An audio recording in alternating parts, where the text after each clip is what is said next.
Doorway to Nightmare is brought to you in part by Swanage Press.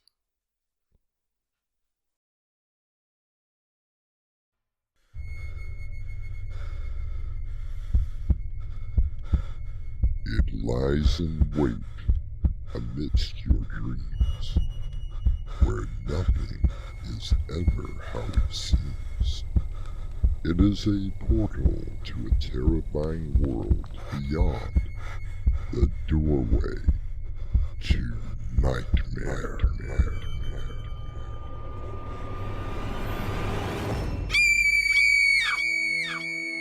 Come in. Welcome. I'm your host, Artemis Black. The American poet Anne Sexton once said, "It doesn't matter who my father was. It matters who I remember he was." With those words, I take you to the large home of Leonard Evans. Inside, we find a reporter named Paul Ashton talking with his publisher and friend, Greg Stewart.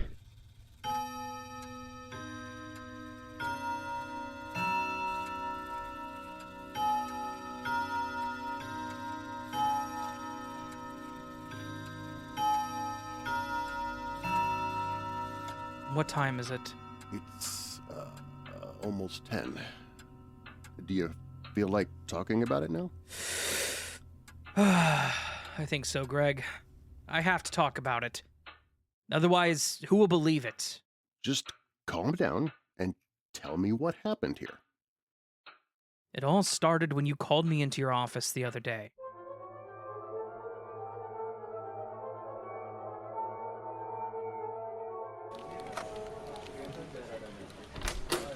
Oh, come in, Paul. Please, sit down. This is about that article on the city park? Forget it. I stand by what I said about the mayor and the city council, and I don't care how many lawyers they have. Calm down. It's nothing like that, Paul. I have a story I'd like for you to cover. That's all. What kind of story, Greg? I know that look in your eye. If it's another fair or festival, count me out. Nothing like that, I promise you. Have you ever heard of a man named Leonard Evans? The composer and conductor? Sure. What music lover hasn't heard of the great Leonard Evans? Good. Well, then you probably know he built his house up in Cedarton, about 100 miles from here. I did hear something about it. Oh, but come on, that was years ago. Didn't he die about 7 years ago? Die is... that's putting it a bit mildly. The man was murdered. Not just killed, but absolutely butchered. I was just a copy boy at the time, Greg. You're gonna have to fill me in. Well, as you know, Leonard Evans was the darling of the music world. He had several operas and a ton of musical plays under his name. He conducted almost every major orchestra in the world at one point or another. And then he was murdered. The police ever find out who done it? No. They only thought it had to be a maniac. Why do you say that? He built a tower on the top of his house, 3 stories high. At the top of the tower was a music room where he played his organ. And that's where they found his body, slumped over the organ. The man had been mutilated. I never read that part. How? It was gruesome. His throat had been cut, his ears cut off, his tongue cut out. He was stabbed in both eyes. And no suspects. No. Nobody heard or saw a thing. And that is why you want me to go up there? Partially, yeah. What's the other reason? Well, how do I put this? Leonard Evans has been seen walking around the last few days. Oh, you have got to be kidding. You're sending me on a ghost hunt? No, Paul. I'm sending you up there to find out what's going on. Local police have a hunch that the killer is back after these 7 years, and for some stupid reason he's acting like his victim. Okay. So who am I supposed to talk with?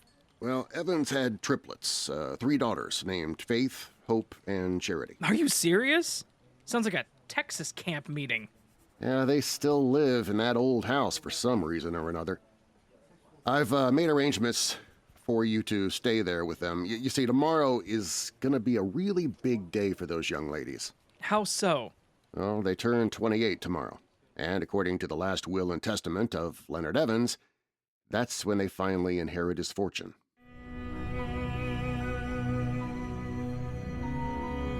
So, Greg, I drove to Cedarton. I stopped and talked to some of the locals who told me to stay away from the haunted castle. It was starting to get dark when I arrived at the Evans estate. Your description of house was definitely an understatement. The place is literally a castle, complete with a tower at least 3 stories high.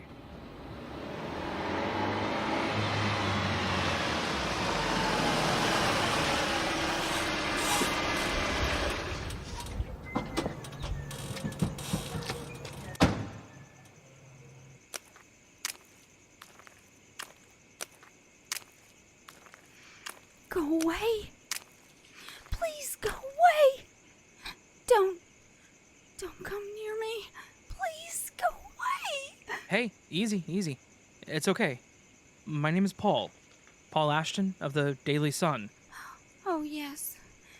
We've been expecting you. Who did you think I was? I thought you were Daddy coming for me. But I thought your father was, well, had passed on. He is dead, Mr. Ashton, but that is not keeping him from coming back. What do you mean? Daddy always said that he would keep his family together at all costs, even after he was dead. And you believe that? Yes, Mr. Ashton, I do. Because my sisters have told me that they have seen him walking the grounds the last couple of days. Have you seen him, Miss Evans? No, Mr. Ashton, I haven't. You see, I'm blind.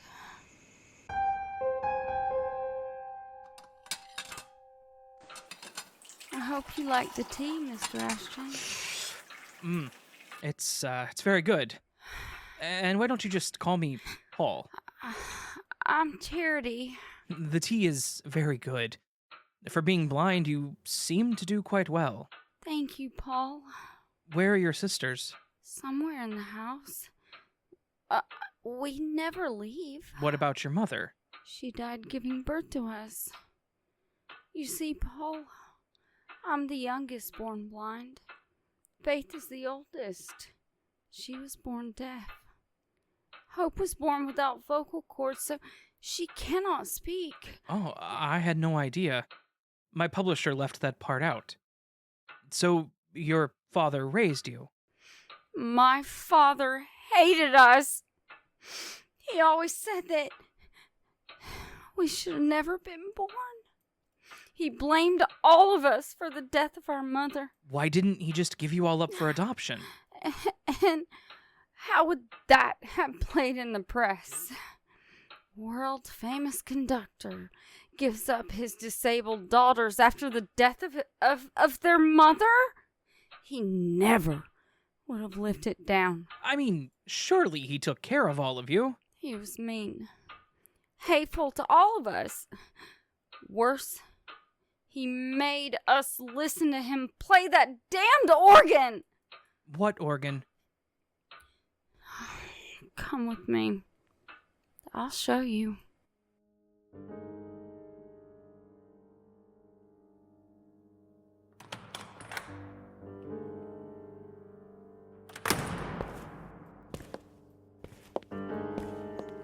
This is the upper floor of the tower. I see. Yes, his precious music room.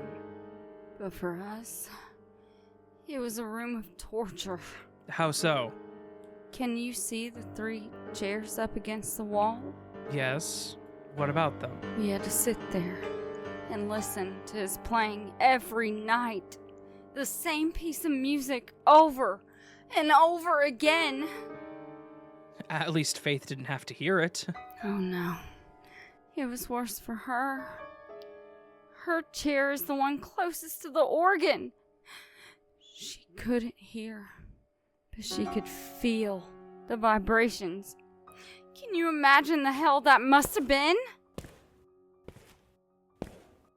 And this is the only window. Yes.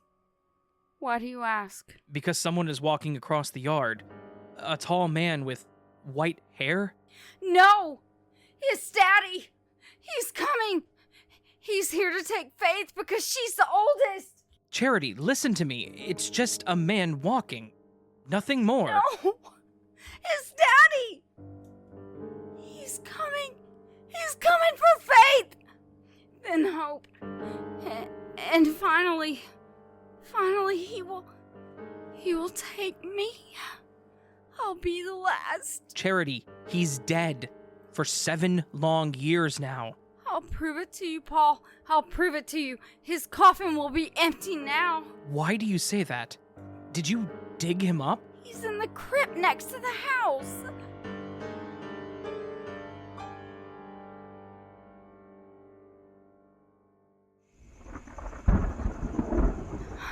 Over there. Should be the coffin. Yeah, I see it. And you want me to open it. Is that it? You won't be in there, Paul.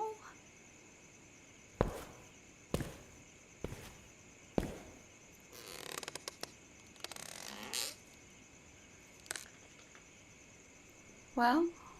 You're right, Charity. The coffin is empty. Ah! It's Daddy! He's in the music room. Someone's playing that organ. Come on.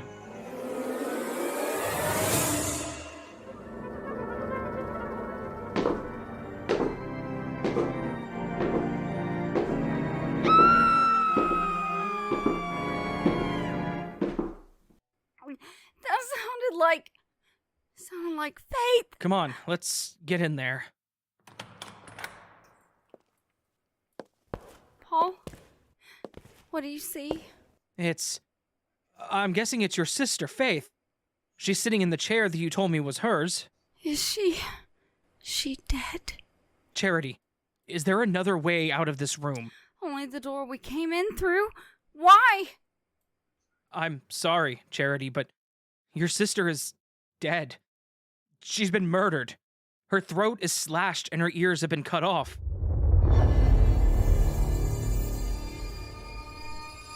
Charity collapses onto the floor, sobbing uncontrollably. As Paul leads her out of the music room, let us take a pause from the horror and return with Act 2 shortly. If you'd like to support us, visit our merchandise store. T-shirts, caps, mugs, and so much more. Visit doorwaytonightmare.com today.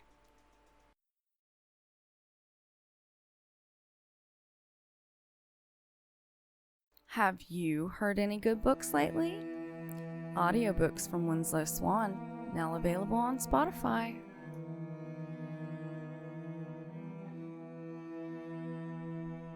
The actor David Ogden Stiers once said, "Family means no one gets left behind or forgotten."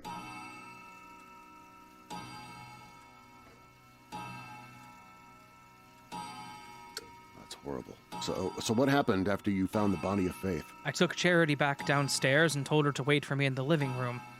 I began searching outside to see if anyone was about. I saw someone in the distance heading for the crypt. I ran after them, but they seemed to disappear. I went to the crypt and opened the coffin again. And what did you find there? The withered body of Leonard Evans. And in his hand, he was clutching a bloody knife.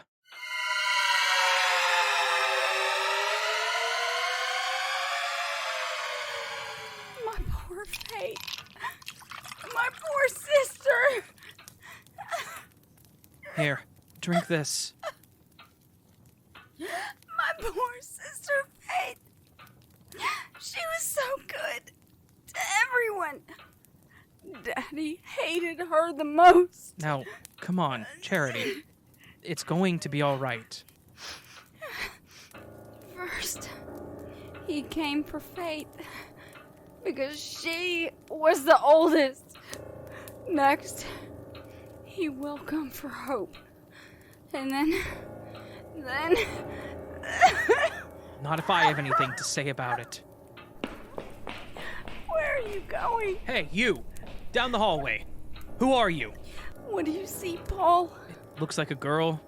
Long blonde hair, but I can't see her face. It's so dark down that hallway. It must be Hope. She's probably going to her room. I want to talk to her. Why? She can't speak at all. She can write, can't she?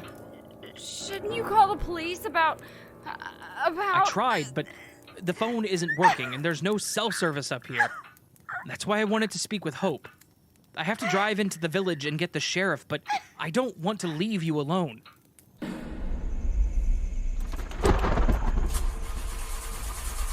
Damn it! Come on! Start! What the hell is wrong with this stupid thing? Come on!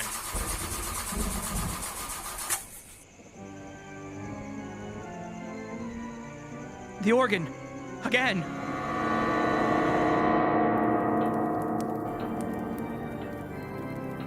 Paul, are you in here? Right here. Charity. Come on, we're going to the music room now.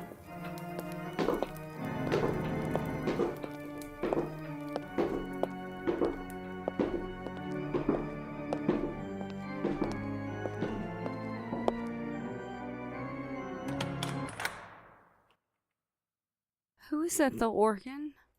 No one. But there is someone in here. Is it Hope? Yes, Charity. It is.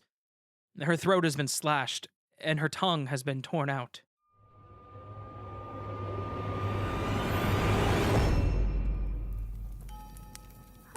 I wish I could cry for Hope.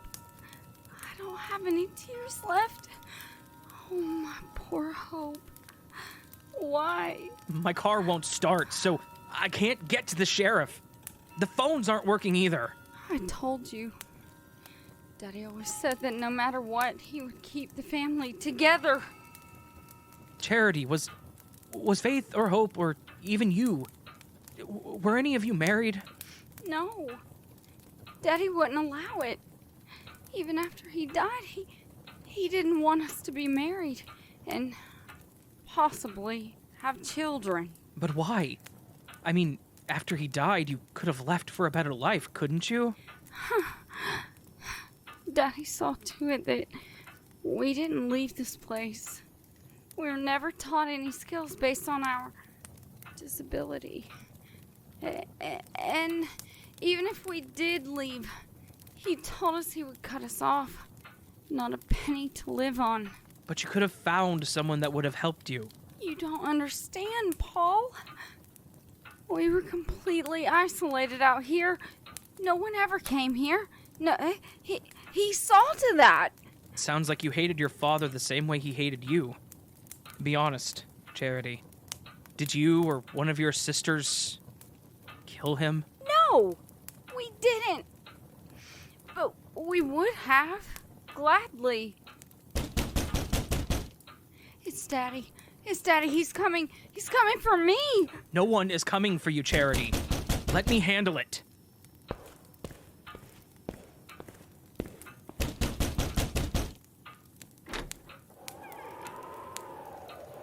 Going to have a look around. Lock this door behind me.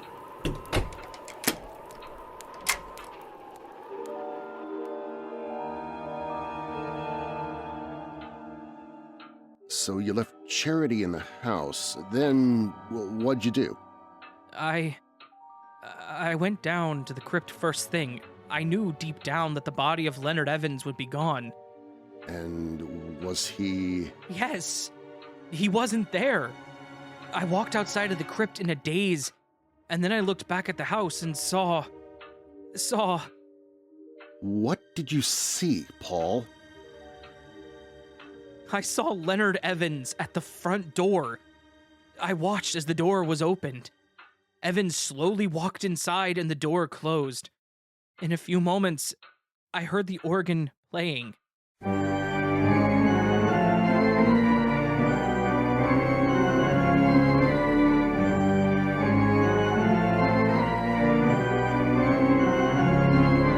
American author Jim Butcher once said, "There's nothing that makes you more insane than family, or more happy, or more exasperated, or more secure."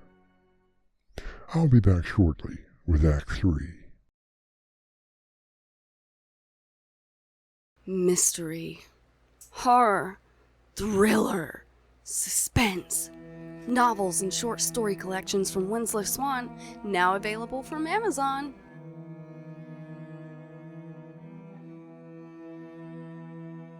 Author Mario Puzo once said, "The strength of a family, like the strength of an army, lies in its loyalty to each other." Did you find Charity in the music room? No, Paul, we didn't. We? What do you mean? Who else is here? Hey, when I didn't hear back from you last night, I decided to call the sheriff. We both came out here, and, well, that's when we found you at the crypt door. And the bodies? Yes, we found Faith and Hope in the music room. Oh, man, a ghastly sight. But what about Charity? Where is she? Paul, you are probably the most logical person I know. Think it through. What exactly happened last night? I already told you. Leonard Evans came back and killed... No, Paul, he didn't. The man has been dead for 7 years.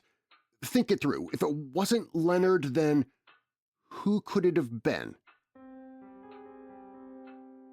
You don't mean... Of course, Charity. Yes, Charity. The only other person out here. But what about the person I saw? The one walking the grounds? That was not my imagination. Yeah, about that. I did some checking, Paul. Charity told you that none of the girls were married. She lied. She herself was married to a local delivery man that she knew out here. I don't understand, Greg. Greed. That's all. She killed her sisters because her father's will stated that on their 28th birthday, today, the estate would be divided between the 3 of them. But Charity wanted it all. That's right. So she killed her sisters and then set you up as being a witness. But I saw Leonard Evans walking on the grounds. Well, you saw someone walking. It was pretty dark, remember? And what about Hope? I saw her down that hallway. Yeah, you saw someone with long blonde hair, remember?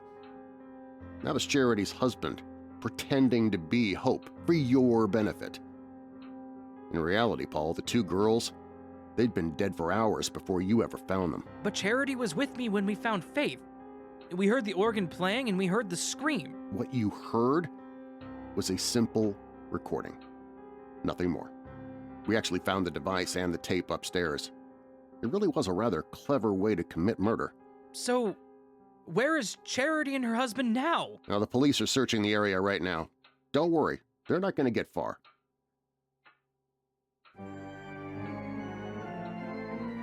The organ! It's playing again! Damn it, I told them to get rid of that stupid recording.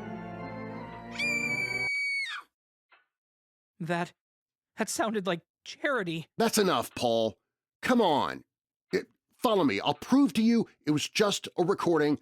That's all.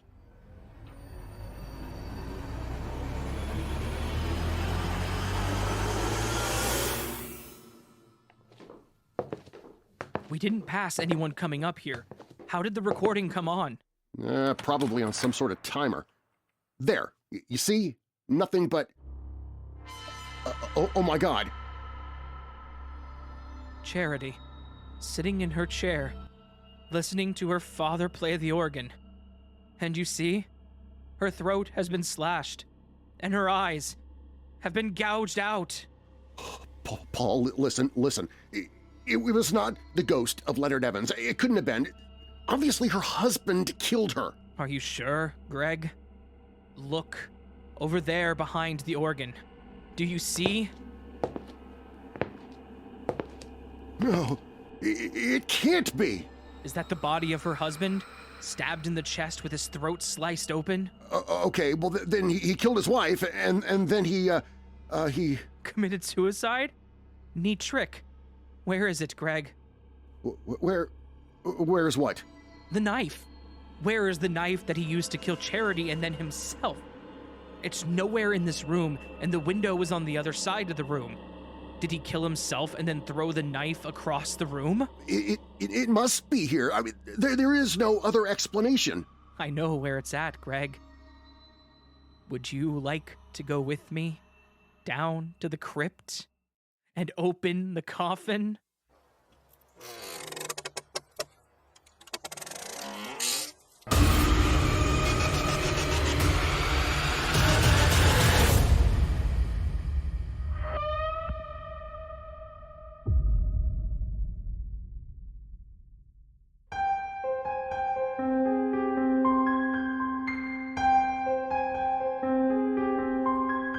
Greg begins to visibly shake at the very thought of where the knife could be. No other explanation? Perhaps I can come up with one when I return with a final word. If you'd like to support us, visit our merchandise store. T-shirts, caps, mugs, and so much more. Visit doorwaytonightmare.com today. There are more things in heaven and earth, Horatio, than are dreamt of in your philosophy, wrote Shakespeare in Hamlet, and so we leave the ending to our little play, as we are so wont to do, strictly up to you. Was the body of Leonard Evans lying in his coffin, clutching a bloody knife? Or is there a more reasonable explanation? Our cast included Darren Marlar, Crimson McKenzie, and Raven Adams. The story was edited by Crimson McKenzie and directed by Winslow Swan. Doorway to Nightmare is brought to you in part by Swanage Publications. This is Artemis Black, inviting you to return with us to the Doorway to Nightmare for another adventure into the world of your terrifying imagination. Until next time, slumber peacefully. Epilogue. The Butler